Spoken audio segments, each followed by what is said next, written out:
Good evening to you all. I'm Elise Clayman, and I'm honored to be a co-chair of tonight's event, together with my friend and colleague, Susan Ubis. Welcome, everyone. Thank you for being here during a time when our students need your support more than ever. Many of our WCC students and students across the country have been stretched to the limit during COVID, as they have dealt with dramatic reductions in income, increased food and housing insecurity, and often challenges getting laptops and the necessary digital access for remote learning. Through our emergency fund, with dollars donated by many of you, the foundation has helped students deal with some of these pressing problems, making it possible for them to hang in there and stick with their classes online and as in-person classes begin to resume. Before we get started, just a few logistics.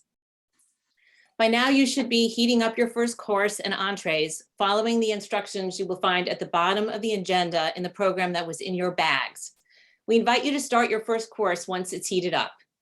A quick note, the ribs have been marinated in hoisin, so if you don't have any, not to worry.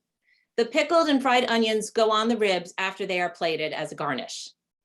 During our presentation, you may have questions, and we invite you to submit them by typing in the Q&A at the bottom of your screens. If you have a technical issue, please type tech in the chat, and a WCC staff person will reach out to help you. At the end of our event at about 7:30, we will unmute everyone, and those who want to stay on for a bit are invited to continue the conversation and perhaps ask Chef Anthony another question or two. We will record the event and share the link, so no worries if you have to step away for any reason. And now I will turn the mic over to our treasured Special Events Committee Chair, Susan Ubis, for just a little more stage setting. Susan? You're muted.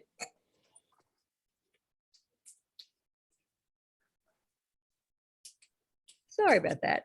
Thank you, Elise. And now I just want to take a moment to acknowledge the people who made today's program possible.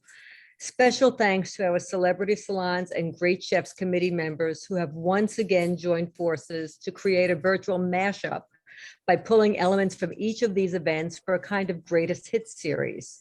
Our sincerest thanks also go to our WCC Foundation board members and the WCC Board of Trustees and the generous sponsors for tonight's events. Their sponsorships help ensure that the funds raised tonight go directly to help our students through our scholarships and our on-campus food pantry. Please take a look at the full list of these wonderful sponsors on the back of your program. And we would be remiss if we did not thank our staff and our volunteers who make up our own WCC DoorDash Uber Eats team. Now, if you haven't already done so, you might want to open up that delicious bottle of wine delivered and pour yourself a glass. This delicious zin has been provided tonight by one of our loyal sponsors, Wine Enthusiast, located in Valhalla.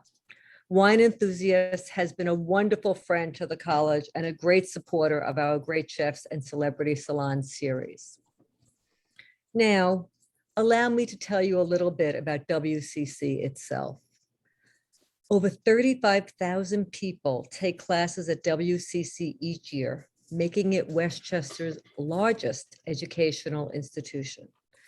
Some of our students are heading directly towards careers in burgeoning sectors like health sciences, culinary arts, and cybersecurity, and some will transfer directly to four-year colleges after receiving their academic associate degrees. The tuition for a full-time student is just under $5,000. And while this may seem like a bargain relative to other institutions, for so many of our students, especially those who may be the first in their families to attend an institution of higher education, it may seem like an insurmountable sum. On top of that, the true cost of attending WCC, when you consider books, transportation, food, and the opportunity cost of being in class instead of at a job, is really closer to $16,000 a year. And this cost, for sure, feels out of reach for many. Over the course of the last several academic years alone, our WCC Foundation has awarded more than $6 million to more than 3,000 determined and dedicated WCC students. We are so proud of the difference that makes in the county's overall economic health. and of course, the impact it has on the well-being of these students and their families. But now, rather than hearing more about the WCC experience from me, let's hear directly from Jose Ruiz, one of our inspiring students. It is my pleasure to introduce Jose, who is one of our culinary quick studies. In addition to taking a full load of classes, Jose also works at one of Chef Mogan's restaurants, Village Social in Rye. As such, he is an exemplar of WCC's blend of practical and academic training. Since Jose's in class right now, he has kindly taped his remarks for us. Here is Jose. Good evening. My name is Jose Ruiz, and I am a culinary arts student at Westchester Community College. Currently, I work at Village Social Restaurant located in Rye and Mount Kisco. Prior to that, I was the restaurant coordinator in Mariposa at Neiman Marcus, and I also served at Chat American Grill in Scarsdale. I have 2 semesters left at Westchester, and I'm hopeful of graduating in December of 2022. I am in this program because I have always had a passion for restaurants, so I decided to learn more about the business. I have worked in restaurants for the last 15 years, but never in the kitchen. I have worked mainly in the front of the house. Being in the kitchen and preparing food that people will eat and critique is something new for me. I'm used to bringing the food already prepared to the table. This has been an enjoyable process for me. Preparing food in quantity class every Monday has been an amazing experience. Every week we make something different, and everyone has different responsibilities. Whether it's working on a dessert or roasting a pork loin, we work as a team to make a great quality food, and hearing people's reactions have been amazing. Learning from Professor McGrath, D'Onofrio and Cologne has been a great experience. They not only teach, but they help us with their experience in the restaurant industry, an industry that is not easy to work with at times, but it helps working with amazing people like Chef Mogan. Among other amazing people I have met while working at Village Social. After graduation, I plan on staying and hopefully growing within the company and continuing to learn from our GM, Brandon, and Chef Mogan. Thank you. Good evening. My name is Jose Ruiz.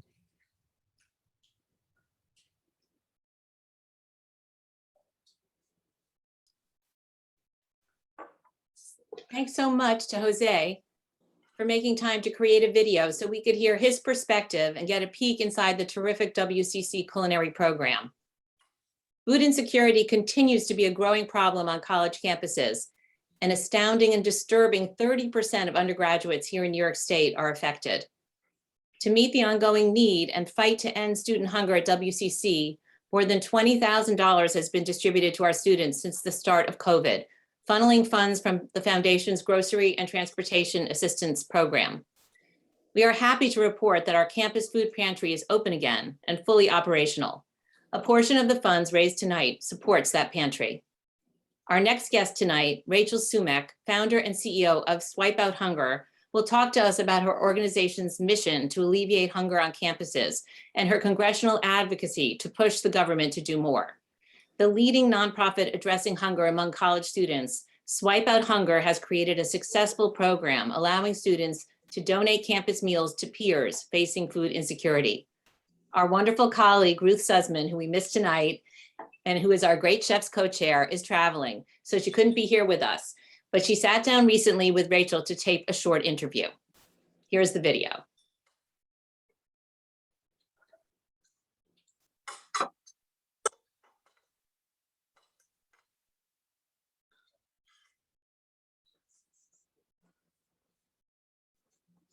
Everybody, I'm so happy to be here with my friend Rachel Sumek. She's the founder and CEO of Swipe Out Hunger. That's the nation's leading nonprofit that addresses hunger on college campuses.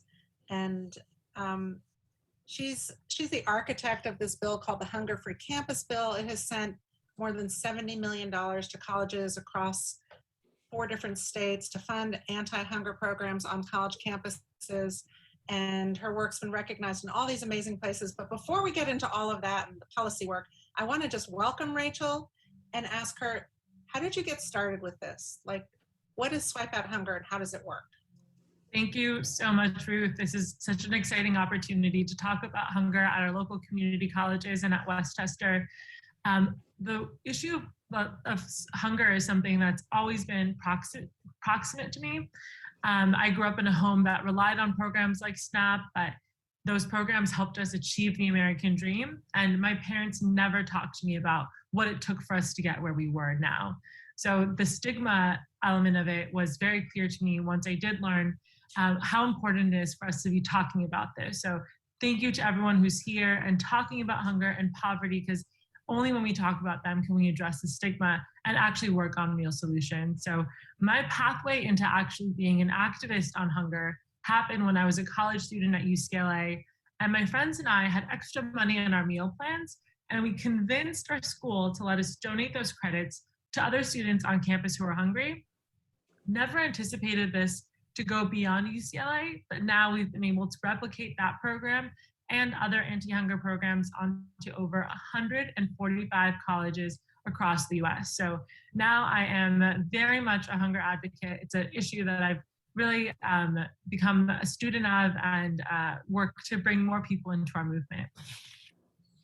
It's amazing. And I'm thinking about like the actual mechanics of it. Can you say a little more about your main program, like why you use the word swipe and how this translates into student groups and student leadership on campus? Yeah, so for those of you watching who went to a college and paid for a meal plan, whether you lived in the dorms or maybe you recently purchased one for someone else, what you have to do is buy a prepaid card that you unfortunately cannot get refunded. And those credits don't roll over from year to year or even semester to semester. And many students, NYU did a study and they found that after one semester, there was $500,000 of credits left over on students' meal cards. So that's just one campus in one semester. And wait, does NYU get to keep that? And NYU keeps that and uses it however their hearts desire. In fact, many universities, up to 60% of the dollars that they make off of food go to fund other things on campus. So in a lot of ways, food isn't seen as a basic human need anymore on campus. It's seen as a revenue source, which touches on a larger problem of how our higher ed needs to be refunded. But our work has always been centered around partnership. If there are students that are hungry and there's dining hall experts who are really good at feeding people, why aren't we bringing them into the conversation? And our original Swipe Out Hunger model convinces, because it takes convincing, the universities to come to the table, the dining service companies to come to the table and be partners in this work. And all of that convincing is done by student leaders on the ground who are really invested in seeing the program succeed. That's amazing. So there are different clubs on different campuses. I don't think that we have one at Westchester Community College, not yet, but that may be coming soon. But I know that they have them at other universities, like where my children go to school. Looking more broadly, how big is this problem? Like how many students are experiencing food insecurity on campus? Yeah, I mean, you might hear this stat a few times tonight that nationally 1 in 3 college students are food insecure. That means that 1 in 3 students don't know where one of their meals are going to come from.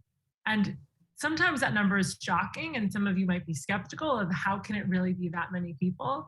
But I love to remind us that we have something called the free breakfast and lunch program in this country, where 30 million students in our K through 12 system every day get their primary meals at school. What happens when that student graduates and goes off to the community college across the street or to the 4-year school across the country, and they might get free tuition, or maybe their freshman year they have a meal and board plan, but what happens the year after that and the year following? So this problem is actually huge, especially as more and more people are going to college to change their financial future, to change their family's life. And food should never be the reason why they can't stay in school and get that degree and quadruple their potential lifetime earning. And what kind of students are we talking about? Like, what's the profile of students? I know some of them are our own students here in Westchester at Westchester Community College, but there's big state schools and 4-year private institutions. Who are we talking about here? You know, the movies and the media have really done us dirty in terms of understanding who's actually a college student. Nationally, 1 in 5 college students is a parent. The average age of a college student is 24 years old. It's not a bunch of 18-year-olds who have gotten a bunch of support from their families, right? In a lot of ways, that's just one population that attends college. There are many others that we focus on that are going to school simply because it is their pathway out of poverty. It's their pathway to a better life. So we really have a big job ahead of us of changing the perception of who are our students today. So blowing this out just a little bit bigger, I know that after you were working on this programmatically and working with teams of student leaders on all these dozens and dozens of campuses around North America, you realized that you needed to dig into policy. Can you just say a few words about how that happened? How it happened is a crazy story that'll make anyone a believer. I mean, we were literally working on this work every day on campus. And if there's any political nerds like me out there, I got an email from an elected official from our California State Senate. And this woman said, I want you to write a bill focused on ending college student hunger. Like, who gets an email like that saying, as an elected, I'm passionate about this issue. I actually want to work on it. And I'm reaching out to you and not some traditional policy organization to actually tell me what works. Because I see that you're doing work that you've tested and you know matters. I guess you do. You get emails like that. Yeah.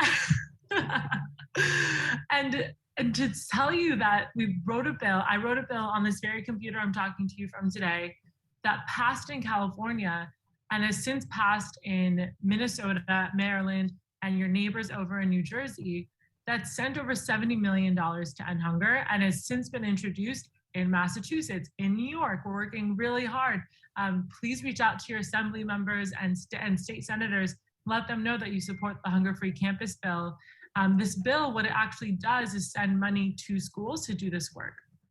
In New York, it would be about $10 million that would go directly to Westchester Community College, for instance, to help fund the food pantry, to help fund someone there who's enrolling students and staff and so on. And so the importance of policy work is that while, you know, there's a phrase in the hunger space of you don't want to just feed the people who are in line, you want to shorten the line. You want to make sure that people aren't coming to get help to begin with because they have what they need. And policy work is what allows us to really believe that we can have a community that is food secure. Amazing. Rachel, you're kind of amazing. At this point, I'm going to assume that one of my colleagues has already dropped into the chat a link to your organization, Swipe Out Hunger, but maybe you'll also be able to drop in a link for us about some of these bills and how we can get involved here in New York. But more just broadly speaking, what if I'm watching this interview right now and I'm participating in this awesome event and I want to know if this is how I can help? Is this on the campus that I care about, where I'm an alum or where my children or grandchildren attend? And you know, if it's not there, how do I get it jump started? Thank you for this question, Ruth. It is the best question to ask because we are only going to do this if we do it together. Anyone can go to swipehunger.org and find their state and have an immediate form they can fill out that'll send an email to their elected. Or you can find our map of schools and you can see if your school of choice is a part of our network. And if they're not, or even if they are, send a note to who you know an alumni, or encourage a student that you know that goes to that school to email an administrator, the head of dean of students, or anyone in student life and say, thank you for the work you do. Thank you for running a pantry. Thank you for what you're doing because we know it matters. Or if there isn't much activity, saying, I just learned about this organization. Can you get something started to make sure students have the support that they need? So there's, just by getting the conversation started, we can see a lot of great progress. I mean, just a few weeks ago, we testified before Congress about this issue. So more and more people are learning about it and stepping in. And I truly believe that we can end college student hunger in the next decade. Well, with you leading the charge, Rachel, I feel pretty confident that we can too. So thank you so much, first of all, for all you're doing. I think you're impacting so many lives and campuses and ripple effects beyond what anyone could even imagine. And Thank you for being with us here tonight. It was so nice of you to take some time out. We're going to go back to our regular program and keep celebrating Westchester Community College. Thank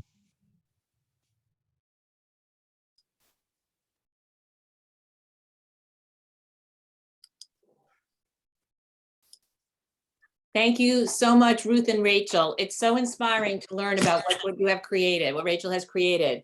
College is a place where vulnerable students can feel so alone in the midst of a vibrant community, a place where there easily can be invisible deprivation. It's wonderful to see how Rachel has found a way to bring about such positive change and that she continues to work to make things better. We will definitely follow up with those links so that if you're interested, you can find out more and you can try to contact your local officials to support the bill. As you all follow along tonight, and we are so fortunate to savor our special meals, maybe consider taking a selfie or two and show us how you're enjoying your dinners at home. My colleague from WCC is going to drop hashtags in the chat so we can all share this experience despite being in separate places. When you registered, you may have seen that we are selling turkey tickets for $25 a piece to provide Thanksgiving meals for WCC students during the upcoming November 22 Thanksgiving food drive. Thanksgiving dinner bags will be distributed to nearly 300 students, and each bag will include a fresh turkey from DeChico & Sons, so generously donated, a $40 ShopRite gift card, and a list of resources for additional support, both on campus and within the community, for the recipients to access. Ticket purchasers will be eligible to win a wine accessory basket valued at some $900, generously provided by Wine Enthusiast. The drawing will be held later this week, and we'll be in touch if you are the lucky winner. Once again, it's not too late to purchase these turkey tickets. In case you're interested in doing so, my colleague will enter the link in the chat for your convenience. I will now pass the mic to Phil McGrath, Great Chefs co-chair and the curriculum chair of WCC's Culinary Arts and Hospitality Management Program. Phil? Good evening, everyone, and thank you for your Recording in progress.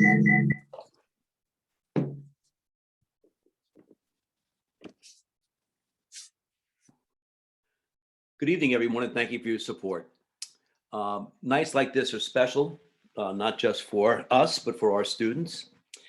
And now it's time to welcome our star of the evening, Chef Mogan Anthony. Mogan is the executive chef and culinary director for the Village Social Restaurant Group. Mogan's also joined tonight by one of his co-chefs, Alexander Gomez, who is the executive chef at Village Social Restaurant. Mogan's talent and passion for food can be traced back to his roots. He was born and raised in Malaysia and had grown up in a Southern Indian family. He was mesmerized and intrigued by the flavors and uses of the indigenous herbs and spices of his country. After training in Singapore for food and hospitality, he came to America, where he learned alongside and worked alongside some of the best chefs of the industry. Chef Nobu, Chefs Brian Lewis and Jerry McMillan at the Bedford Post, Jean-Georges and his son Cedric van der Richten, and then in 2010, as the chef de cuisine at Barcelona Restaurant Group, he learned to embrace and incorporate Mediterranean cuisine into his own dishes. Chef Mogan joined the Village Social family in 2011 as executive chef. This group includes Village Social, both in Ryan and Mount Kisco, Locali in Mount Kisco, and Pub Street and Fat Root in Pleasantville. His culinary range spans the globe as he masterfully infuses his talent, culture, and experiences to execute award-winning dishes. His tireless pursuit of fresh ingredients, cooking styles, and innovative cuisine is translated into Village Social's new American fare. Mogan and some of WCC's culinary students and his team have been busy the past few days making the meals for this event. Here's a behind-the-scenes peek into the Fat Root kitchen and a view on how tonight's meal was prepared. The recipes will follow post-event, along with a link to this recording.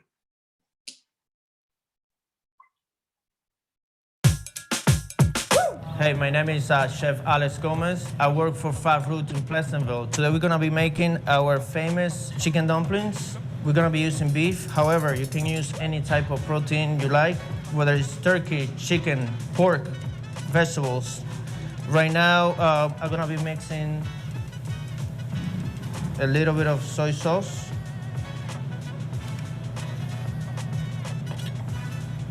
Ginger. Fresh garlic.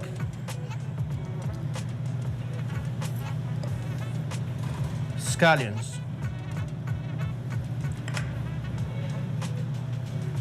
A pinch of sugar, just to make those flavors, pop. White pepper, which is highly underrated, but it's delicious. Salt. And if you like spice, we're gonna be using a pinch of sriracha, just a drop, depending how much you like. And now we're gonna mix.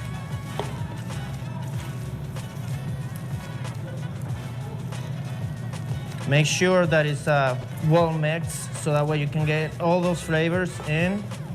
Once it's very well mixed, we're gonna make our simplified version of dumplings. These are wonton wrappers. You can find this at Whole Foods. All you need is a little water on the edges here, so the wonton sticks together. Just a little bit around. Right? You take about a tablespoon of your protein or vegetable mix, and you put it right in the middle, in the center, and then just make a half moon. Very simple. Press all around. Make sure you get all the air out. No air. And that's it. That's a simplified version of our dumplings. So now we're gonna cook them. You can blanch this in boiling water, drop it for 5 minutes, pan fried, microwave it if you want to. But make sure that it's cooked through until the meat is nice and hot in the middle, since it has raw meat inside. However, the ones that you guys are getting are this type over here. These are the ones that we always have in-house, homemade. If you guys have any questions, don't hesitate to send us an email or reach out to us on social media, fatroot.com. So this is how we're gonna finish it up. A little chili oil, Szechuan peppercorn chili oil. You can buy this at our store if you don't have it available at home. Black rice vinegar. If you cannot find the black rice vinegar, you can use balsamic. It's a little similar to the flavor profile, just to add a little sweetness to it. Crispy shallots. You can get that at Whole Foods. Cilantro. Just to add that little, freshness to it. So that's it for now, guys. Very simple. This is what you're gonna be getting at home. If you guys, once again, if you have any questions, don't hesitate to reach out to us. Now I'm gonna pass it on to Chef Mogan, who is gonna show you how to make our famous spare ribs.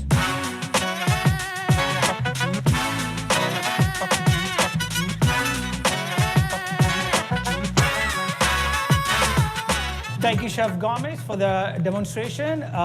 For those who don't know me, my name is Mogan Anthony. I'm the chef and culinary director of Village Social Group. Chef Gomez is assisting me. We are based in Westchester. We have Village Social in Mount Kisco, Village Social in Roy. We also have a locale in Mount Kisco, locale in New Canaan, which is in Connecticut. And we have Pub Street, which is in Pleasantville, and we have a Fat Root where we are today, which is in the Pleasantville as well, which is an Asian-inspired street food. That's where I came from. I came from Malaysia, so this is my type of food. But today we're gonna show you slow-cooked spare ribs. It's a more like simplified version, so that it's easier for you guys to make it at home. You need probably, I would say, 4 to 5 pounds of spare rib. You could apply same recipes for beef, or if you like, probably briskets. or you could actually apply for short rib if you want to slow cook them. Very similar spices and techniques. Obviously, this is more like an Asian inspired. Here I have garlic powder, onion powder, 5 spice, a smoked paprika to give you a little bit of the smokiness. In fact, we actually slow smoke this, but we don't want to do that today. So the smoked paprika gives you plenty of hint of that smokiness that you're looking for. And then we also have honey, hoisin. We also have soy sauce, canola oil, sriracha, some chopped ginger and garlic. You could actually always mix and match with a lot of these flavors. See, it depends on how salty and how sweet do you like and so on. Number one, make sure you have a good slab of spare ribs. You can get these from Whole Foods or anywhere you like. I like to use this metal tray so that I could actually start and finish it and put it in the ovens easier. I apply all the dry spices first, and you just kind of like a massage them very generously. Sometimes I like to leave them kind of a marinate overnight. Again, that's a preference, so that you kind of almost like let it cure. So once you really massage them, so the dry rub always the first. Once you really massage them, you can actually start to apply your wet rubs, which is honey, sesame oil, hoisin, a little bit of a canola oil, and then up to you how much spiciness you like, a little bit of a sriracha. If you like some ginger and garlic, please feel free to use that as well. You kind of like really massage them and marinate them. It's supposed to be a very sweet and savory dish, so they're not like, just spicy. If you have a little time, you can leave it in the walk-in cooler. Once you're done, you can put the whole things in the oven for 2 to 3 hours. It depends on the oven. After that 2.5 hours time, you can just gently pull the bones of meat, see whether they comes apart. If they comes right off, it means like they are almost done or they need a little bit of time. It all depends on your preference. I do not like very soft fall apart texture. I would like a little bit of a resistance. So that's, I think, I believe, about 2.5 hours. But beside that, that's a simplified version versus what we do here, which is take 12 hours. Having said that, I would like to continue showing you how we finish and how we garnish it. Here we have the pre-slow cooked spare ribs. This is how they look like. They'll look like nice and meaty, so they don't really lose a lot of water contents. You're going to be at home. You guys are going to be receiving already pre-smoked, pre-cooked spare ribs. All you need to do is basically, you're going to have hoisin sauce that comes with it. And you're gonna have some sesame seeds. You also have some lime that's gonna come. So all you need to do is you're gonna garnish your spare ribs with a little bit of hoisin. Really massage them one more time. And then you're gonna garnish them with sesame seed. And you're gonna put the whole thing in the oven just to warm it up for, I would say, 8 to 10 minutes. Once you warm it up, all you need to do is basically finish it by squeezing a little bit of a lime and place it on the plate. You really don't wanna overcook or reduce the hoisin sauce because they get really salty. And you're gonna get a bunch of garnishes with these. One of those is gonna be shaved cabbage, lettuce.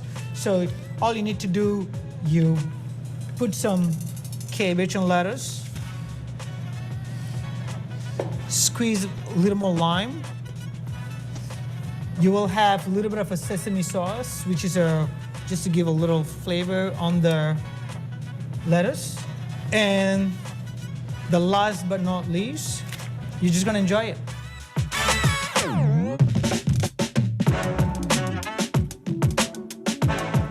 Guys, thank you so much for checking us out. And thanks for WCC for this opportunity for this year. We're super excited. It's a very simple step. If you have more questions, please send us an email. And thank you, and hope to see you guys again.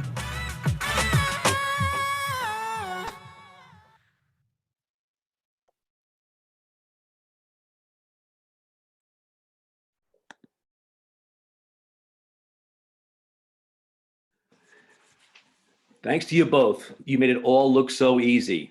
My colleague will drop the Village Social Restaurant Group website in the chat. Now it's time for Q&A with Chef Mogan. If you type your questions into the chat, we will start to process them. But really, I think one question, that I had for Mogan is the diversity of his restaurants. Locali is an Italian restaurant. Village Social is more kind of American influence, where That Root and Village and Pub Street are more kind of, that Asian influence. How did you bring all those together? Chef, thank you. Thanks a lot. I mean, for having me and Chef Gomez here. I'm really super excited and honored. Again, for this opportunity. How do we do all these together? So just to give you a little background, I was born and raised in Malaysia. I was moved here about, I would say probably about 16 years ago. My career have taken me in so many different places. So usually, usually I'm pretty, I think I have more common in a place, in people that like to eat and cook. I could be meeting people that are from Malaysia. We might have so many differences. I could be meeting people from Russia. They love to eat and cook. I have a lot to talk to them, and I share a lot of those. So I'm one of those guys. So I'm kind of end up in Westchester after, doing a bunch of things in cities and also in Connecticut. And then I found Joe, which is my owner. Eventually, both of us become a business partner as well. So Joe Brady, his background is Italian. His family from Calabria. So when I first started to work with him, he just gave me a very simple guideline on what people are looking for in a neighborhood. And he said to me, is like, Mogan, people are just looking for like about 3 things in neighborhoods. Their families. They want family-friendly foods. They want to come possibly and support us 2 to 3 times a month if you have a good menus. So I took that to my heart and figuring it out. How can I add a little bit of my twist and my swag into the dish and so on? So in the beginning of my career, I kept everything very classic American, and so on.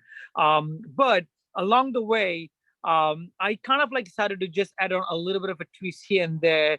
Especially my experience, where I came from was a John George, using a tons of lemongrass, fish sauce, those Southeast Asian flavor, lime and hoisin and so on. Since my business partner background is in American Italians, I actually had a great time working with him on the business side and figuring it out, what the customer looking for. On the other hand, the creative side, and I added my twist to the dishes and my background. So I think me and Joe, we kind of find some sort of a we kind of found our comfortable space to work together, so that he brings in that kind of front of the house experience. I bring in the back of the house, so that we could actually bring that experience to Westchester. Joe's been a restaurant fixture in Westchester for years. He's been around for 22 years. Yeah. 22 years ago, he had a restaurant in Pleasantville in the old village. I remember that. That's right. There you go. A very nice guy. Yeah, so I know, we talk about a lot about what happened during the pandemic. The lessons we all learned. I believe that you guys treated your staff really well. You retained your staff as much as you could, really supported them. So, that support turns into loyalty in the end, and to people who you want to work with, and support of your staff. So, I mean, between the support of your staff and what you learned through the pandemic, the lessons of the pandemic, where do you see yourself going forward? So I think the pandemic obviously taught us a lot of lessons, and one of those is like we quickly figured out that when we shut down our business temporarily and we reopen again, the community that actually working locally and been eating our food and supporting us locally, they are the first people that actually come back and support us when we reopen the business. It shows that we truly involved in our communities. We always have given back. My server, she had a wedding here. The family comes in here. The kids does the party here. We are such a very family oriented restaurant. But having said that,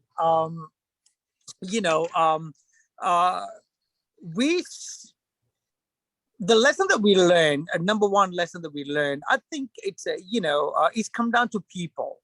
End of the day. So we look, moving forward with some of the things that we do in a restaurant. We always try to figure out the group of people that actually been supporting us all this time. You see how we could actually make them.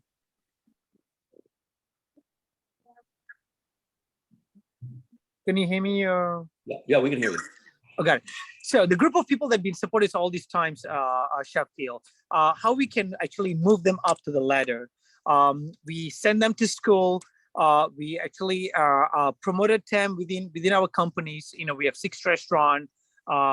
We actually have taken care of some of the needs, such as we go to the extent of giving them, buying them car for the transportation, paying for their kids' tuitions, and so on. I think I learned that a lot of people that work with us end up staying with us for the long term for that reasons. We kind of giving back to them. We just never treat them as a disposable staff, if that makes sense to you. No, you treat them like, there's the ability for us in this industry to retain our staff is, treating them like real people, treating them like valuable employees. That's always been, what I've done in the past, and that's what you guys are doing presently. So the future, any more restaurants? What are you thinking? So, we had a bunch of plans before pandemic, Phil, but we have to actually put all the plans on the side and focus on what we have right now and do that even better. We did have some plans, but not at this moment.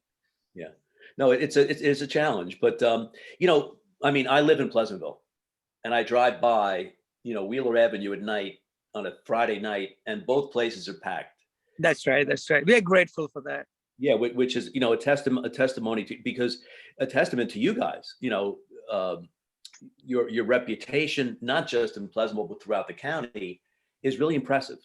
Retaining your employees, making sure they're taken care of. Then that reflects in how you take care of your customers in the end, I think. Very true, Chef. Yeah, so there's a couple of questions here in the chat. Chef Gomez, this is for Alex here. Tell us about your learning experiences from Chef Mogan as a leader. How does he translate his culinary influences to teach others in the kitchen? Well, Chef Mogan have given me a platform, basically, and a guide for me to follow, and use my own creative outlet, and all the skills that I've learned in the past 15 years. He made a difference by opening the door to all of his restaurants, basically, and he's a great leader. And by him opening that platform, he helped me develop myself as a chef. No, that's great. It's huge. Yeah, they got more questions for you here. One second. What do you recommend to high school or college students that have a love for food and cooking, but don't have the confidence to step up? that's a hard question because I started cooking because of a necessity. I needed to learn how to cook in order for me to stop eating pizzas every day. I used to live in the Bronx, go to high school, and just eat pizza because I didn't know how to cook. I picked up a book one day and got myself a job in a restaurant, and that was it. After that, I started cooking for myself. So it's a matter of, I guess, finding a will and passion. I mean, passion will grow as you go because some people just don't like cooking. But as a need of basically survival, I taught myself how to cook to start with. And then it turned out to be a passion that led me to, be working side by side by Chef Mogan. So what new ingredients or what ingredients has he introduced to you that you really kind of maybe didn't know Oh about? my gosh, it's too many to mention. Too many. Right, Chef? Like some of them I can't even pronounce. Well, but that's all about, listen, the restaurant business and being in the kitchen is not for everybody. But Right. you have that passion and you do undertake and you love what you're doing. Not that it comes easily, but it makes you start to think about all these other things. Name an ingredient that you didn't know before. Pizza has what? Dough, tomato sauce, and cheese, right? I'm sure from there you've expanded your horizons. So totally, and it just keeps going.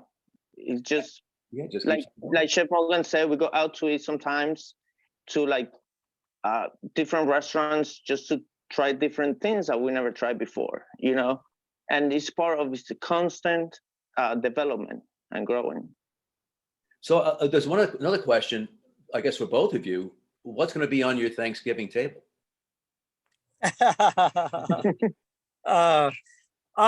Chef, kind of funny. I actually gonna do a Thanksgiving. You know what? Actually, we have me and Chef Gomez. Daytime of Thanksgiving. We're gonna be in one of these celebrity house. We're setting up Thanksgiving for them. So we're gonna drop the food, and after that, Chef Gomez and me, we're probably gonna be leaving probably a little towards after 5 or 6 o'clock. My Thanksgivings are very simple, a butternut squash soups, turkey breast, probably a couple of side dishes. I eat very simple at home, Chef. It's after a long day of eating a lot of the different salties and savory food. When I'm back home, I just want to eat some fruits, some simple salads, some poached eggs. My what I eat at home could be very boring. I kind of as I get older, I got a lot more wiser. So I have to really, really, what do you call that? Really have to plan my eat. Like I have to eat all my food tastings. I have to eat all my restaurant, the mayo best ranch dressing to mustard dressing. I got to taste all these foods in the morning. It's got to be before 2 o'clock. After 2 o'clock, I actually put all my tasting the next day because my palate's become really fatigued. I can't taste anything anymore. I think I'm going to be lying to myself and to my fellow co-workers. So usually after 2 o'clock or 2:30, I try not to test things anymore. Where when I was younger, I used to do in the evening. I do all my food taste in the evening. So having said that, I eat very simple at home. We're going to do a simple, turkey breast and some sort of probably a butternut squash soups and some salads. I don't know about Chef Gomez. We keep a very traditional in my house. Classic. We don't mess around too much. Cranberry sauce from the can. cranberry sauce from the can, stuffing. And turkey, mashed potatoes. Classic. Not too much fuss at home. And we got another question here. How do you both stay inspired and keep evolving with your menus and your dishes? I actually, I write down whenever the ideas comes to my mind. So I write down notes. I email the notes to me so that the email usually reminds me. I put it on my Apple Notes and just kind of I write down some of the idea ingredients that I tried recently.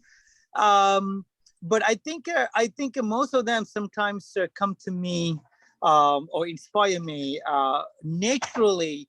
One day when I was like probably taking a shower, like it's a very rarely, very rarely I write all these ideas and go straight to like making dishes.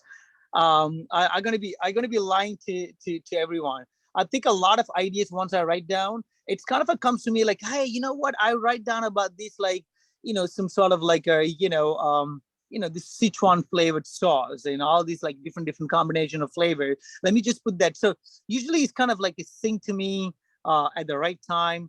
During the time of like we creating a menu or developing a menu. Very rarely I go and try something in the city for R&D. Like me and Chef was there last week in the city, and then I come back like, oh my god, like I got to try the dish. I got to make it. Like I usually don't do that. I know that sometimes, some of them they do like they try to, but most of the time I write it down and keep it on the side and probably bring that back later. Just to kind of go through some of my lists randomly and say, wow, that's a good idea. And things like that. Chef, what about you? I do a lot of reading. I do a lot of research. That's basically it. And sometimes we come up with an idea, and then it just changes along the way once we start collaborating and going back and forward. By the time we're done, it's just a complete different product, and that's basically the new dishes. It's an involvement. Yeah. Chef Mogan, who's that behind you? Who walked into the office behind you? That is Alex Ruiz. He was on earlier. Oh, So man. you got him working tonight? No, he's working tonight. This guy's worked 7 days a week. He's at school a couple of days too. That's awesome. I guess another question a couple of people asked is about ingredients. Underrated ingredients. Where do you get your ingredients? In Pleasantville has the best farmers market in the county. So where do you get your ingredients? What are some underappreciated ingredients that you might be using that people might not be using at home? Got it. I think Pleasantville, I do a lot of shopping there in the Pleasantville market. I usually take an inspiration. I do a lot of shopping for a lot of personally because I buy the food, I bring it home, and then it somehow remind me along the line, like, you know what, I did like what I got from the Pleasantville. Could be the cheese, or could be the nuts product. It could be, but comes to underrated. I think nut oils are underrated. I love nut oils. I think our nut oils are, it could be almond oil, it could be hazelnut oil, it could be peanut oil. I feel like they add tons of flavors and body to the dish. I think it's super underrated. I kind of learned that from where I came from. We use tons of coconut oil and peanut oil in cooking. It adds tons of umami and body to the dish. It's just like the base. Instead of just putting a plain oil, boring canola oil, you start with like really flavored oil. I think it's totally underrated. But hey, it's a very different when we cook back in Malaysia and in Thailand. But they're like a finishing thing, a seasoning thing. It's not something people think that oil is just something you cook in. Exactly. No, it's a finishing. It adds that umami or adds that smoothness. The fat kind of brings the flavors through your tongue. I agree 100%. As they move along, I created a dish. It's the fried rice. It's made out of the avocado oil. So it's basically just a plain avocado oil on the pan, garlic, ginger, and just like a plain white rice, and seasoned with a little bit of a mushroom and salt.